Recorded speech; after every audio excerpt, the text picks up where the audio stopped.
We're back. We're Yes. back. All right. So Yeah. It took a cool. little while, right? We had to grade papers. Yes, We had it to took a grade papers. while. Life. Yes. Yes. But here we are, Mighty Peter, and we are going to talk about, gosh, the Mayans Yep. MC TV show. We're going to talk about all sorts of things, Latinos north and south of the border, and this idea of like the new frontier, the new Western. I'm like, Right. my brain's going nuts on this already. Right. Me too. I mean, it was a great email you sent me about kind of bundling a lot of these narratives and stories and TV shows that are the new Western. And, I think per our own agreement to say what's on our minds without feeling super academic about citing it. I know there was a quote from a writer, and I know it's a modern writer, but I can't remember who it was. It just said that like you can put any story into a Western, and I think we're watching that happen. And I feel like you and I first started talking about this when we were talking about The Mandalorian. That was the first kind of pique our interest, and it's interesting to me because I saw on YouTube, and I love the show. I really do love the show. And I saw something on YouTube though that was, I feel like, a lovingly um, satirical jab at it from a YouTuber, and they were like, "Here's every episode of The Mandalorian," and it was very funny, very comedic. Like the guy had literally a metal pail on his head and like a baby. Like he didn't do any work on like how to make it work. And so he was like, "Here's every episode of The Mandalorian. Hey, I've got to get this creature to his kind." And then another person would go, "Okay, I have clues for you, but first, can you help me get rid of this thing?" And then they were like, point at something. It's like, "I don't know if I want to, but I probably should." And then they cut to the end, and he goes, "So can you give me the clue?" And they're like, turns out I don't really remember, but thank you for ridding the town of this thing." And then he leaves, and they're like, "Yep, that's every episode." And to some degree, that's true, but it's also true if you look at the television westerns. If you look at Rifleman, like the '60s, if you look at like, um, the Lone Ranger, if you look at those westerns of that era that were 1 hour episodic shows, that's what was going on, you know? Yeah, no, I'm glad you mentioned episodic because I think that's something that most TV viewers aren't that comfortable with. And in that way, I think The Mandalorian has really ushered that storytelling form back into the mainstream. Yeah, yeah. And there is a longer arc, but there's a contained story every week, and that's kind of been on the way out for a few years. And uh, I saw some fan breaking it down after the first season, and I love the theory this fan had. They said, I think there's a lot more time that has passed between each episode. Like we're all looking at it like it's, oh, he got in that ship and then he drove to the next place.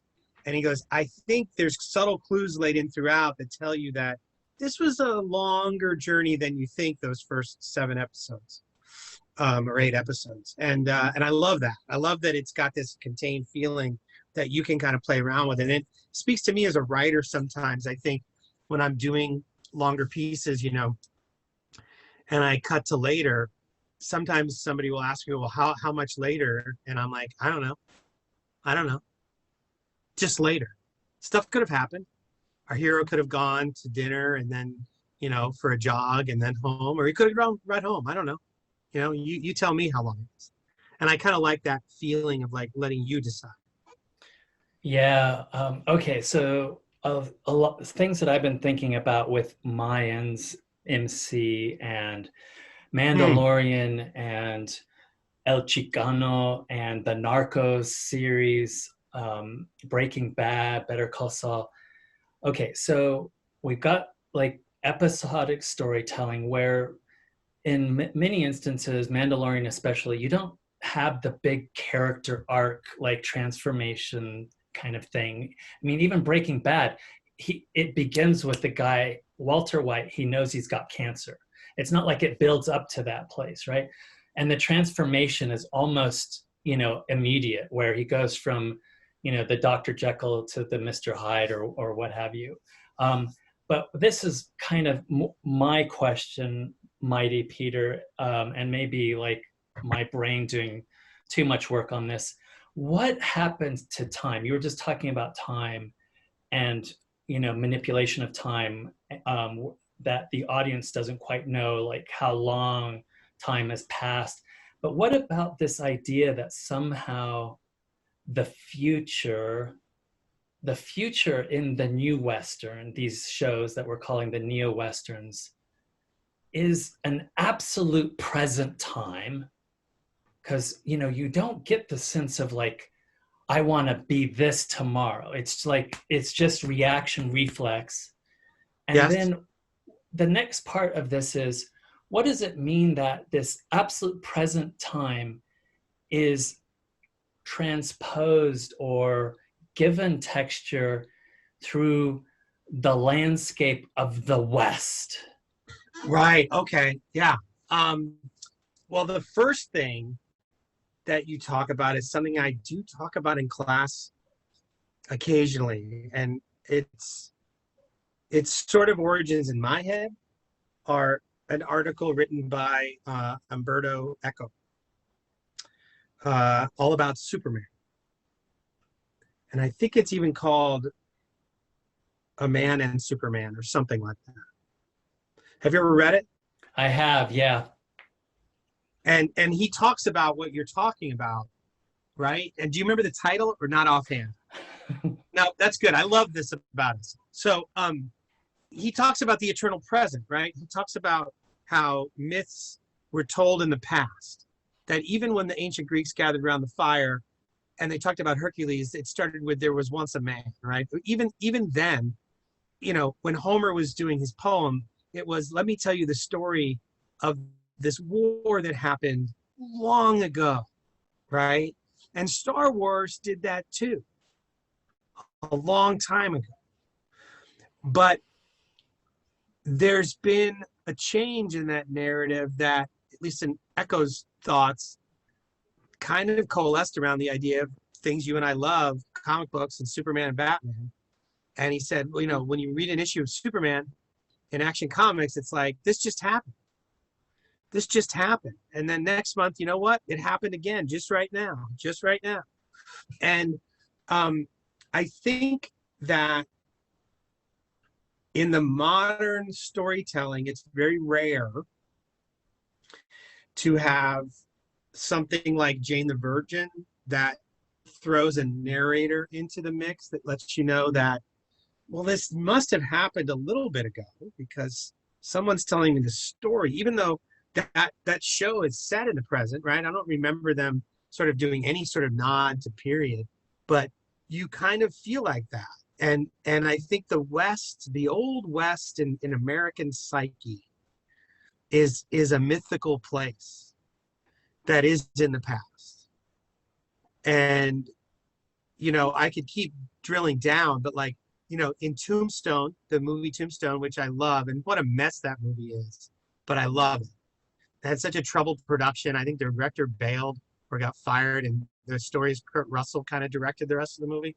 But, there's these stage plays that go on during the movie that sort of mythologize the West that we're talking about, that they're in right now. And then you look at Butch Cassidy and the Sundance Kid, and you look at the character of News, who keeps news clippings in his hat whenever they're bored around the campfire. News, why don't you read us another story? So they're playing around with that time, in a way, and just the clothes and everything, the trappings make us feel like it happened a long, long time ago, right? And so I think with this Neo-Western you're talking about, Breaking Bad and the Mayans, it does have an immediacy to it. And that maybe is one of the difference makers between the neo-Western and the old Western, the standard Western. And I wonder if we were to put a value judgment on it, you know, which one is superior, or which one captures an essence in a different way. Because, and then my final, to then push it to you, you probably got 7 things on your mind, is when I think about that, and then I go, well, Breaking Bad takes place in the present, the eternal present, but then I think about that pilot and the broken timeline of the pilot, and it starts right away with him at the end of the pilot, and then we go back and we get caught back up, right? So in a way, we are watching a mini myth in that first hour, right? We are watching the end of the story tell us the beginning. So there is that little nod to it, even if we then resume with the eternal present from that point forward. Mm. Right, yeah. Okay, so Breaking Bad, while we're on that one, and then maybe we can move it to Mayans. But yeah, so so again, like here we have Walter White and Jesse, and Jesse's like, you're gonna break bad, you're gonna transform from high school like chemistry teacher to meth drug kingpin. And it happens, I mean, I think one of the appeals of that show is its setting. It's very Southwest. It's desert, it's dry, it's huge horizons. It's a kind of the infinite, it's the possible. Anything can happen. But I just wonder too, like, is this another instance of the anything can happen, but it's an anything that can happen to a particular subject, the white guy who becomes Heisenberg, drug kingpin genius, but in and through a landscape that is Southwest / Latino.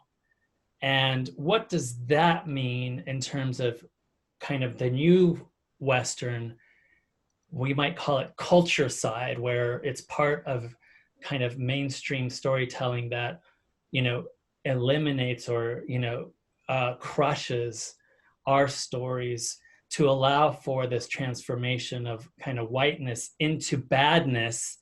And in that badness, he becomes like, he has meaning in his life. Right. He gathers meaning where we are sort of ciphers.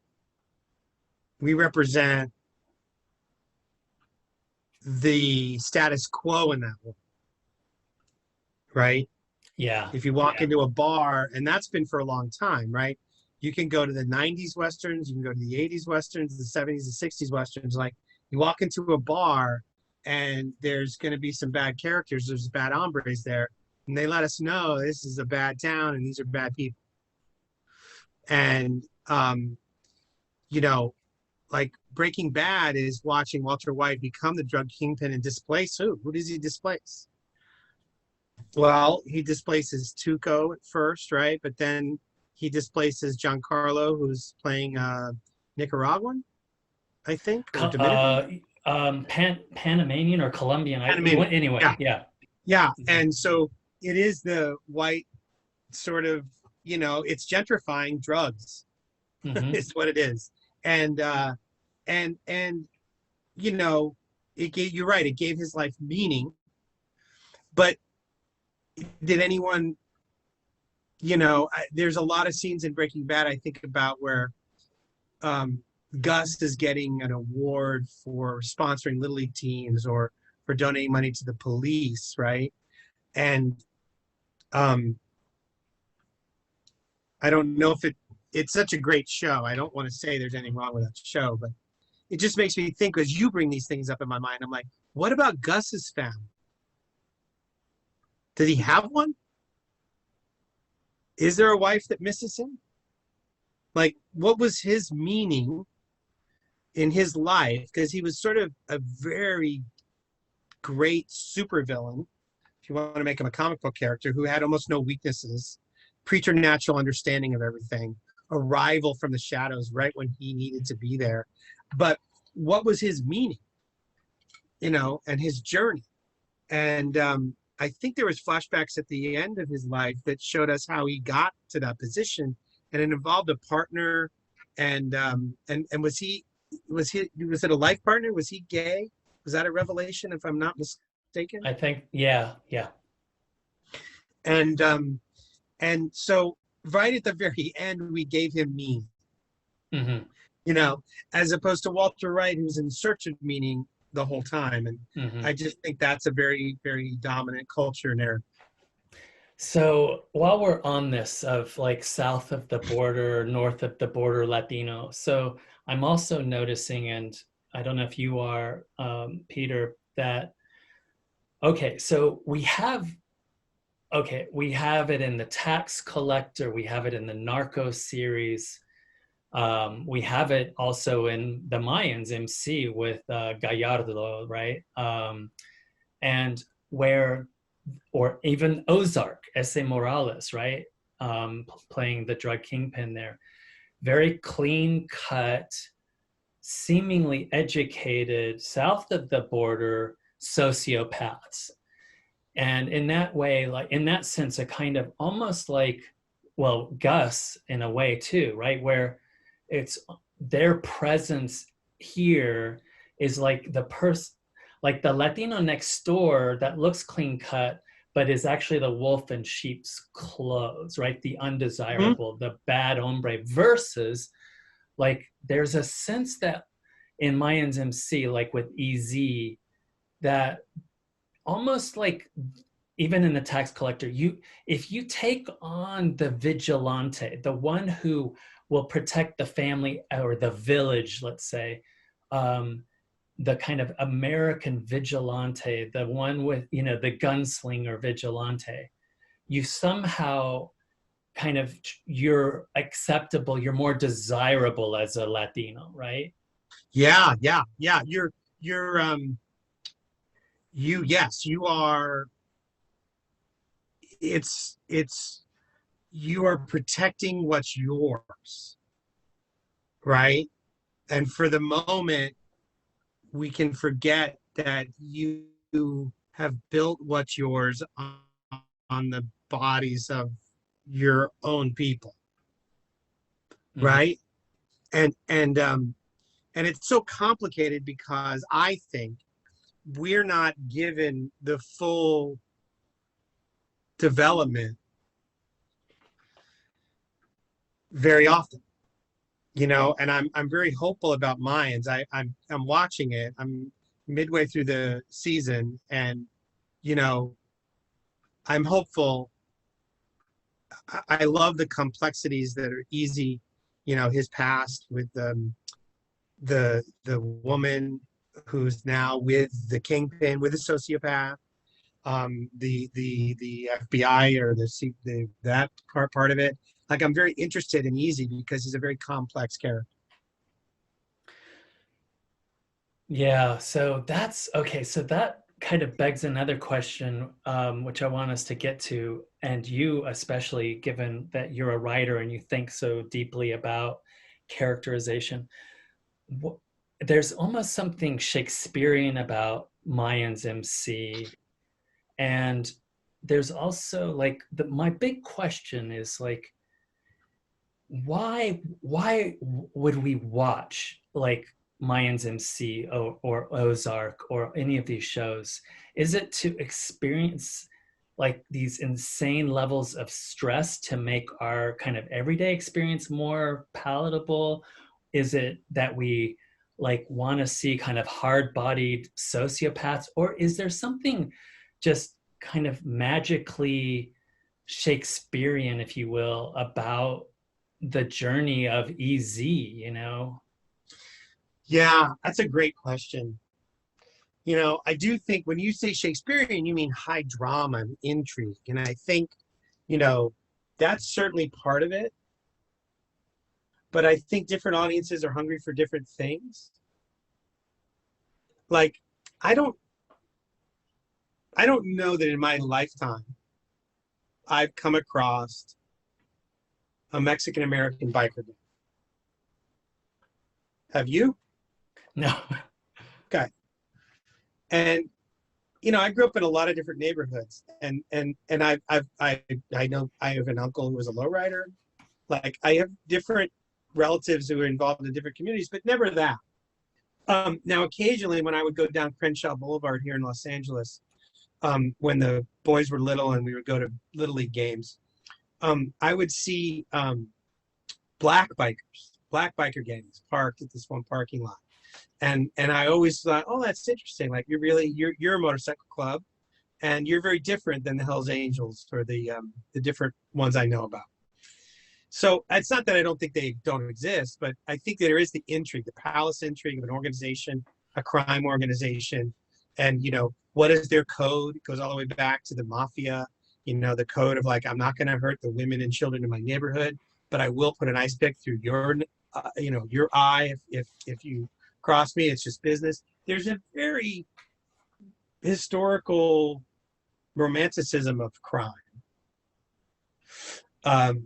But I think in other communities, and I can only speak for the ones I'm a part of, but like, I think when you said Shakespeare, I started thinking about plays, and I was like, there's a whole rich play that I could go probably watch at the Mark Taper Forum that's about this old butcher who has a son who died and another son who lived and is now an informant for the government and undercover, right? And when we're ever in that butcher shop in the Mayans, there's two bookshelves. And I remember one scene where a kid came in and the mom was buying meat, and the kid was there and almost told the kid, this is the book you want to read next. And I was like, oh, wow, that is a whole world. And it's not very intriguing to the people that are interested in crime and, and the romantic idea of bad hombres and can they be rehabilitated. But, as a kid who lived in a neighborhood with a butcher shop like that, that was very compelling to me. And I don't see it enough. Like, I don't see that enough. Like, the moment in episode 2 where he was fixing the refrigerator with his son and talking about what his son was going to do next, I was like, wow, this is cool. But I don't know that networks want to watch an hour of that, right? They don't want to watch an hour of that. But I think you could get all the drama. All the drama could come out of that shop. Mm-hmm.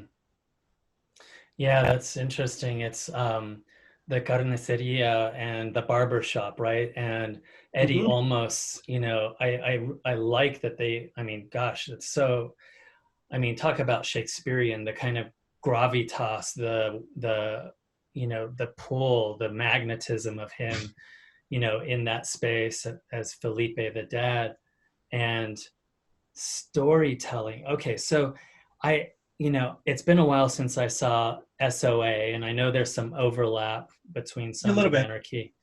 But I feel like maybe Mayans MC does for me, it's not so much like the kind of business as usual where you have like the Virgin de Guadalupe kind of statue here and the mama praying. We talked all about that.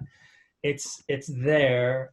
And then, like you said, the meat shop, the carniceria, being this kind of gravitational center to the story, giving it finally the weight that asks us to take it seriously.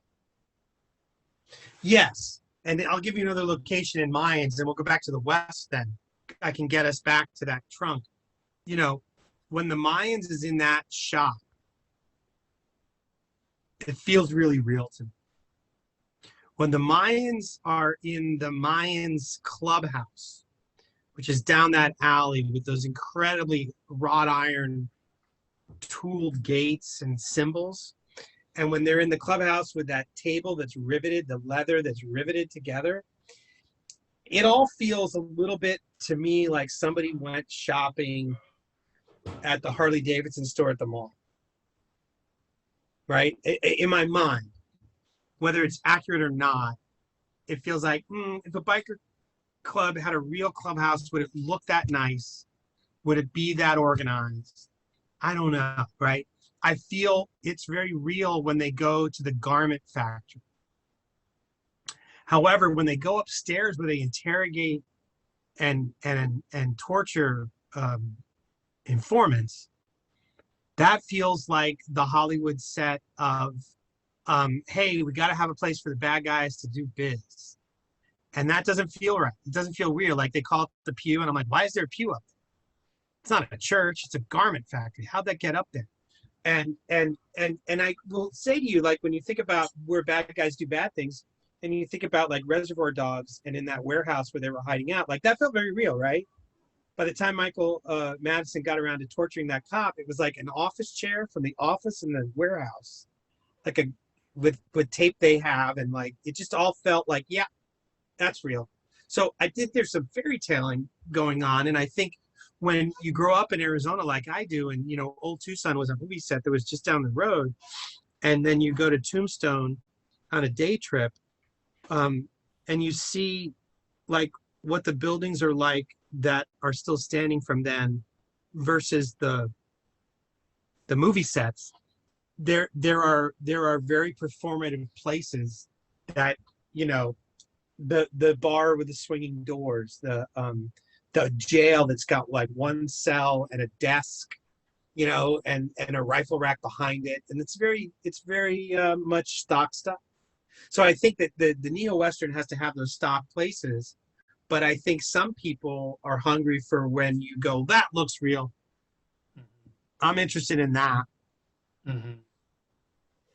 Yeah, really interesting too that Breaking Bad created this kind of tourist industry in places like Albuquerque, right? Yes. People going there just to kind of do the Breaking Bad tour as if somehow they were getting like the authentic. But what is Yeah. that authentic, right? I mean, that shows, I mean, the Pollos Hermanos, all of the kind of these places that people wanted to go to visit were places that, you know, exist, but that were staged to Sure. kind of, yeah. And that speaks not only to the actual tourism, but what we're talking about in terms of like the culture tourism, right? Mm-hmm. And it's a culture of a biker gang, or it's a culture of Latinos. And I guess what's interesting to me is, as a writer, you want to take, if it's the Mayans and they're the titular protagonists, then you do have to create a band of sociopaths so that they'll be the good guys. You do have to do it. But does it help us or hurt us, I guess, is the question you and I are dancing on. Does it help our culture or does it hurt our culture? Yeah, I mean, it's very, I mean, I think EZ over the course of the whole run of the couple series that we have, there is, I see complexity in ways that we just don't see in like the tax collector characterization, right? But yes, and development. But in the end, you know, we have the same kind of prototype. You become acceptable or model minority or desirable Latinx if you, no matter how violent you are, if you end up representing certain kind of basic American values, and that includes gunslinging and protection of your kin. Yes. And is that healthy? Yeah, I mean, I think that it's consumable, but I think in the end, it doesn't do us any good, right? Right. Yeah, I agree with you. It doesn't, right? And I think when you think about, like, I'm working on a Western, and I'm at the very, very nascent stages. And, you know, the conversations I'm having with the director are the conversations about, like, let's tell a love story. You know, like, let's tell a love story. Like if we're gonna have someone protect their kin, let's not signal, you know, in a way that is often done. We're like, this is the woman with the fan fanning her face. I'm gonna tell you I'm in love with her so that when she goes down, it's on. You know, let's really show what is that relationship. Let's spend time on that, right? If you're in the Old West, how many women were in a town at any given time that weren't prostitutes? And what was it like to be a woman in a town like that, who wasn't a prostitute? What was your day like, and how did you feel? Like, that's interesting stuff to me. Now, we have to eventually have plot points and turns and emotions, and things have to happen, but I'm trying to have these conversations so that we don't end up in the places you're talking about. You know, another place we're having a conversation is, you know, I dug up, again, talking about females, and my director is a woman. And I found this little tiny piece in a book. Now that I'm a professor, I do research and read instead of just making stuff up in my head. And it was about how miners would, they would oftentimes buy women's clothes. And I thought where this was going was, you know, drag. I thought we were going into a drag area, but we weren't. It was even more compelling and different. And they would have these parties where they would like dress up like a coat rack, like a woman, and they would all dance around it, drunk and inebriated, in a way that was like, here's what we miss and here's what we can't have, but somebody's going to try to awkwardly dance with the coat rack and then maybe tumble over, and it all sounded so iconically different that I'm like, well, how do we get that in there? Mm. I kind of am trying to take a page from, like, you know, David Lynch, who starts off with like a little boy finds an ear, what happens next? Like, let's really feel some feelings as we pull these people through it. Because yeah, the West is going to be there. There's going to be a saloon. There's going to be a gunfight. Someone's going to steal a horse. Like, all that stuff's going to happen. But how do we get to those events and make it feel strange? Mm-hmm. Yeah. Okay. I like that. Making it strange, making it so that this storytelling form, we feel the formness in a new way. Yeah, in a new way. And in a way, we want to hopefully lean on the structure of the Western, because it's so baked into our souls now that you can signal it quickly. And so if we can do that, I think we'll have something super successful creatively. You know, another example of that is, and I'll tell you, there's in the Unforgiven, I feel like there's moments where the young gunslinger, who's read all about, now we're back to time compression and present, but he's read all about the Clint Eastwood character, and he's come looking for him, right? And I feel like in those moments, it's no wonder Clint wanted to do that movie at that point in his life, but like, we did get to see, like, what is a 17-year-old boy who hasn't shot a pistol?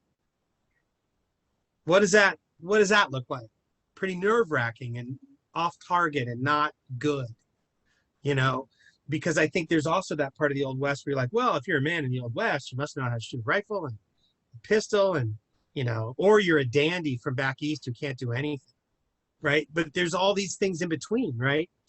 Just like where we live now, like, you know, there's certain work I can do on my house and there's certain work I can't do on my house. So I think that that's the kind of quest for some sort of heightened realism that would allow us to tell a story a different way. So let me ask you this, Mighty Peter, with gender. I'm glad you brought up gender and representation, because in Mayans MC, of course, we have the rebel saint figure of Adelita, and of course, she's named after the Adelita Soldaderos of the revolution, Mexican Revolution. Yep. But then on the other side, we have the prima, the cousin, the daughter we discover of one of the MC members, Leticia, who's, she's hooking. And, again, I was like, okay, is this business as usual, where we have the only way to be a rebel or to be like on the right side and not a hooker in kind of mainstream storytelling spaces is as a soldier saint kind of figure? Well, yeah. I mean, and I have, it's a great thing you brought up. I don't know that I would have articulated it until you said it, but I have a friend who has an aunt who was a cashier at Kmart, and she had a son, and the son did time for drug dealing. And I bring that particular friend and his family up because you're right. And why couldn't the Mayan who had to go see his mom, I think it was, there was that surprise ending, like, because he was picking up, and I think we've been alluded to that it might have been his sister that was hooking, but then because she was in a porno movie or something, and then the final words of that episode were like, Mom, she said, you must have really be in trouble to come want to see me, Mom, or something like that. Well, I don't know, and this kind of speaks to representation in the writer's room. Like, I don't know how many Latin people are in the writer's room. I don't know what their backgrounds are. So talking out of my ass. But if I was in that room, I might have asked, is it just as a compelling scene if he has to go to Kmart and stand there in his leathers to buy a fucking roll of lifesavers to talk to his mother, who doesn't want anything to deal with him because of the choices he's made? And will that perform the same story function and then also allow us, just like with Eddie Olmos, to have people watching at home and go, my God, that's my family. My God, we've got a priest and a prisoner in my family. My God, that's my family. So I wish that could happen. Because you're right about the Madonna and the whore and mm-hmm. Yeah, it's so then like we have EZ, who potentially could have like more complexity, where Latinx masculinities are complicated, but ultimately come short because it's still all framed within the kind of the straitjacket of kind of the lone vigilante kind of Western figure saving, the community or the family, or in this case, the gang. And then, we have these kind of slips into stereotypical representations of Latinas. And then you start looking around, and I'm thinking about even a movie like, El Chicano, which was, written by a Latino, that has like at the end, the kind of war cry, I don't know if you remember, of the Latina kind of wife of the kingpin, the Mexican kingpin, El Gallo. She's like shooting and yelling, a grito in the air. Right. And so it's like, wow. Okay. So then you have the kind of passive mama kind of saint figure who's trying to protect the kids, who inevitably, end up either in gangs or dead. And then the person that has any agency is like affiliated somehow with kind of violence. And yes. You know what you just made me think of? because I had on MTV Classics last night, which is his loops and loops of 80s and 90s videos. And I guess because I'm 54, so I was a teenager in the 80s. So whenever I discuss academically or creatively the Madonna horror complex, I can't help but at least for a moment have the actual Madonna image of Madonna in my head. Like she flashes in before I understand the other part of what we're talking about. There's always Madonna in singing. You know, I'm like, oh right, no, the different Madonna we're talking about. But last night, Cyndi Lauper video was on when I turned the channel, and there was Cyndi Lauper running around talking about girls just want to have fun. She was a kid getting out of her parents' house and having a party, and then everybody cha-cha'd back into her house. And when you talk about different forms of representation, it's like, well, where's that for us? What about a female who is empowered and has her own identity and is celebrating it in a way that is like Cyndi Lauper, that doesn't say, you know, I have to be your wet dream or your challenge. I'm just me. And I feel like, you know, in some ways, speaking of Chicano, like in some ways, like, isn't Amy Garcia a little bit like that in Lucifer? Or is Diane Guerrero playing a version of that role somewhat in Doom Patrol? Like, these are people I know and respect their work, and I think, you know, they're not defined by their sexuality and the roles they take. And I know the battles that they go through to do that. I remember having a conversation with Amy about when she was on Dexter,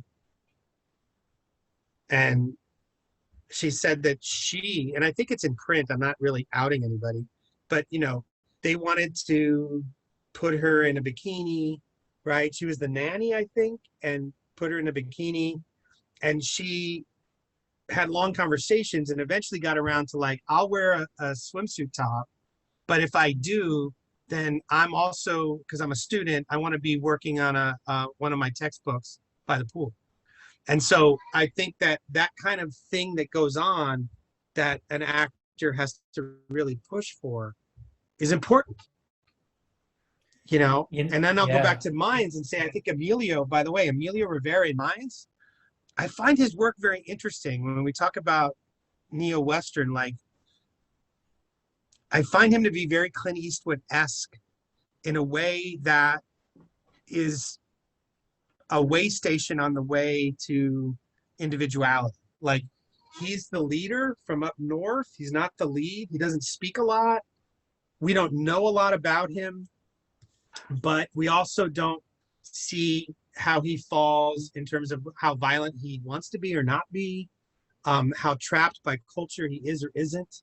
He sort of even does his orders walking. Like I saw a scene yesterday prepping for this where some sociopath conversation happened, and then he went over and talked to Tony Plana, and it was just like, oh, I'm a person, you're a person. And then on the way out of the church, he just said to everybody as he passed by, I'm like, we're going to do this. And he was kind of gone. And I was like, oh, that's some interesting work. Yeah. Okay. So yeah, I think there's something really powerful about him as an actor and his presence, very understated, but he has a real screen presence, undeniable screen presence. And in a way, getting back to kind of, you know, how we're cast and typecast, has he ever played anything but a kind of, you know, bad boy? I don't think so. No, but I've told Gabriel, he's told me that way back in the day when Gabriel was doing like small rooms, that Emilio was a stand-up and used to open for gay. And Emilio's been at parties that I've been at where he's hilarious. But that goes back to Hollywood, right? That goes right back to Hollywood. So let me get us to this other place that I've been thinking a lot about, maybe unfortunately. You were talking about agency and gender and women, especially Latinas. And what do we make if I can throw this title out, and if you haven't seen it, no biggie, of that movie Peppermint, which was like #1 on Netflix for about a week. It's a, you know, it, and you have, you know, white woman, kind of, you know, housewife, suburban, whose husband is, you know, gunned down, and her little daughter by, you know, of course, Latinos. And she, you know, kind of flash forward or whatever we're doing, she's a kind of homeless vigilante who like makes it her, she transforms. It's another Dr. Jekyll, Mr. Hyde. She transforms, but it's a transformation that's allowable because it's the vigilante. And she makes it her mission basically to take out, and, you know, all the kind of Latino gangs. Right. And so agency, whiteness, and, you know, coded as okay as long as it's in the service of taking out the bad hombres. Right. And, you know, I mean, it's funny the way you said it. And one of the reasons I love our conversations is, you know, when Jennifer Garner takes out the Latino gangs, you know, it is the most violent one-to-one representation of gentrification ever, right? You don't belong here anymore because of who you are. I'm taking you out. Mm. And so I would never put that together if we weren't people that had dialogues like we do. And, you know, then you look at, and I haven't seen the movie, but I saw the poster and I read the review and I was like, no, I'm not going to watch, because I guess there's no accounting for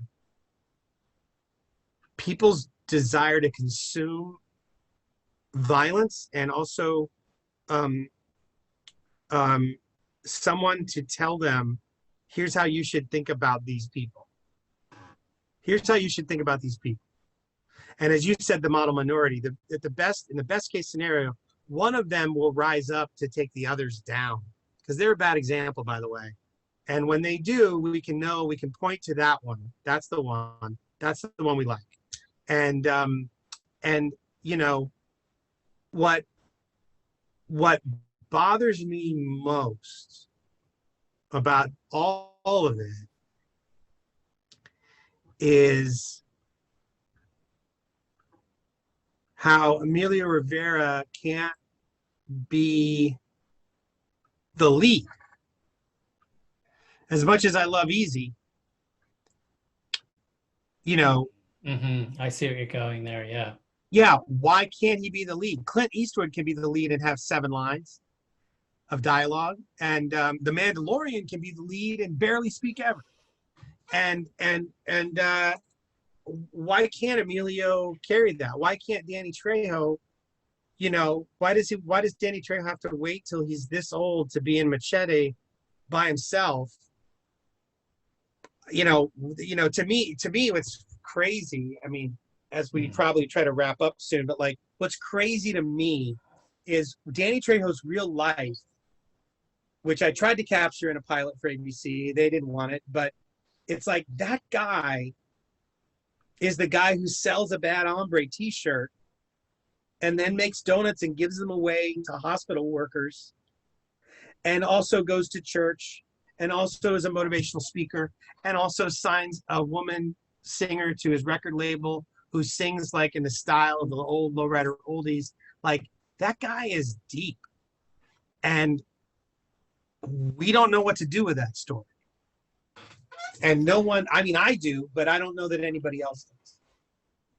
Yeah, so just to kind of like bring us to a close here, so much going on with the new Western and Latinidad, Latinx, but it is interesting that we have, we talked about casting, and of course, you know, with JD Pacto, who was also in East Los High, and yeah, you know, very consumable Latino, right? Very like I said, a kind of hard-bodied, you know, Latino, right? And with Emilio, you have just in person a reminder of our kind of indigenous ancestry, our mestizo-ness, right?